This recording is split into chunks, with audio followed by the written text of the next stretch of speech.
Ladies and gentlemen, boys and girls, I am the Southern Wrestling Scholar ZJ Pierce. I am the host of Nerdz Watching Wrasslin, and this is Quick Reacts, where I take a look at insert wrestling show name here, just in case you didn't have a chance to catch it or you want an outside opinion of the show. I let you know what went down. And today we are discussing the January 26th episode of Monday Night Raw. I don't want to waste any time because this was a pretty okay show. That's just my personal opinion. If you want to know about it, tag me in. Let's do it.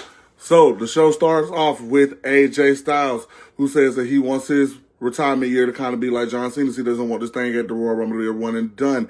He still wants to become World Heavyweight Champion and do some of the other things that he didn't have a chance to do yet.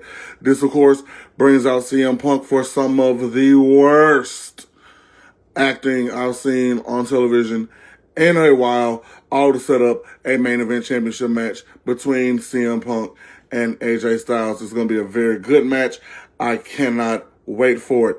Next, in our opening context, the Judgment Day of Raquel Rodriguez, Liv Morgan, and Roxanne Perez took on all our Raw Women's Champions, the WWE Women's Tag Team Champions, Rhea Ripley and Io Sky, as well as Women's World Heavyweight Champion, Stephanie Vaquer. This all stemmed from what happened on Saturday night's main event, where Raquel interfered in the tag team match, and Stephanie came and took her out. It was a very good 6-women tag team match.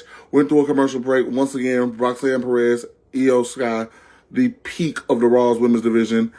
Really want Raquel to be world champion before the end of the year. Her and Stephanie Vaquer have a lot of good chemistry, and the feud has been very good.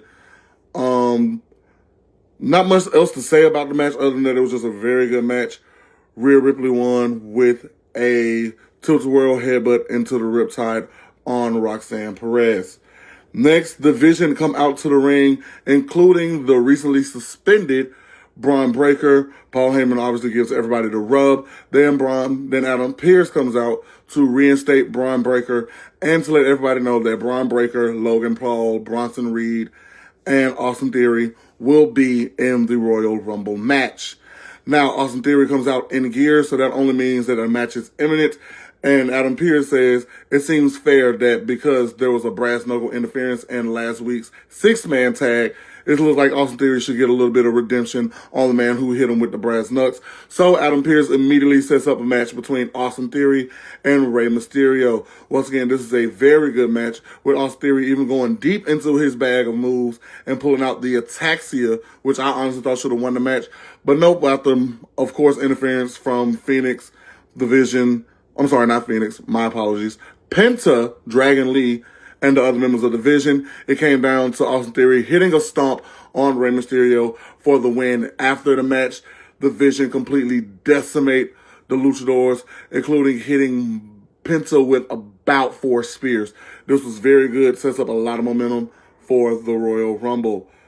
Backstage, Becky Lynch declares herself for the Royal Rumble, as well as Asuka and Kairi Sane. We also get a hype video of Natalya introducing us to her more badass side in Natty, as Natty is the one who helped make Maxine Dupree, and Natty would be the one to break Maxine Dupree, as well as all the other women on the roster. It's about time we get a new direction for Natalya, because baby, she done been here since 07. Something gots to give. Javon Evans is also declared for the Men's Royal Rumble, but surprisingly enough, when Finn Balor tries to declare for the Royal Rumble in a backstage segment, he is told that the Rumble is full because he had to fill his spot after he had a world title match last week. This does not sit well with Finn Balor, and Liv Morgan asked if he's really friends with CM Punk, who earlier in the night told Finn that he might need to leave the Judgment Day if he wants to cement his legacy. This all will play a part in the main event. Next, the New Day took on the Alpha Academy, Los Americanos, and American Alpha to determine who will be the number 1 contenders for the Usos World Tag Team titles. And this was just a very good party match where everybody doing their spots well.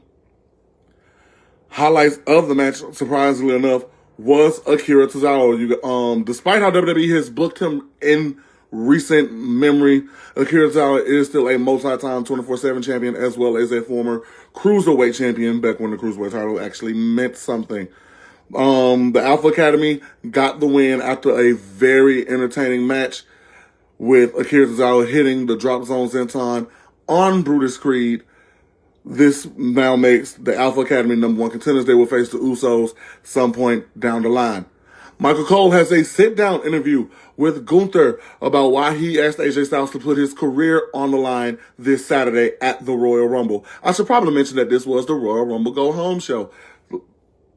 Anyway, Gunther says that he's tired of all these legends and old-timers thinking that they need one more moment and keep chasing their glory days.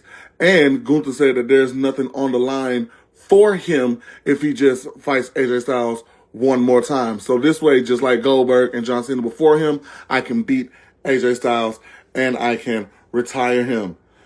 Backstage, once again, we get announcement from Adam Pearce that Stephanie Vaquer will face Raquel Rodriguez in a Philadelphia street fight next Monday on Raw. That's going to be a very good match.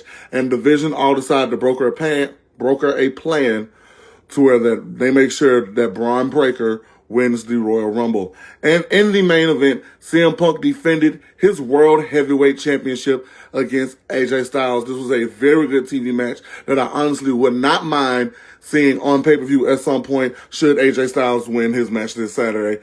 Again, we'll have to wait and see. I hope this video doesn't age that poorly. But as per usual, you don't necessarily want to pin the person who's about to have a retirement match, and you definitely don't want the world champion to lose the world title this close to a pay-per-view. So DQ finish, everybody, as Finn Balor attacks both AJ Styles and CM Punk, ending the match abruptly, and then Finn Balor proceeding to lay waste to CM Punk with 3 coup de grace leg drops, or double foot stomps, obviously setting himself up to be the next contender for the world title, despite not having a spot in the Royal Rumble. And before we went off air, we got word that Oba Femi will be making his main roster debut at the Royal Rumble. I cannot wait for the ruler to rule over WWE. And that was the January 26th episode of Monday Night Raw. Let me know what you thought. Once again, please be looking out for the latest episode of Nerdz Watching Wrasslin Podcast that will be coming out in the first week of February, where me and my co-host will do a deep dive into the 2026 Royal Rumble. Until then, I have been the Southern Wrestling Scholar. This was Creek Rats. I'll get at you next time.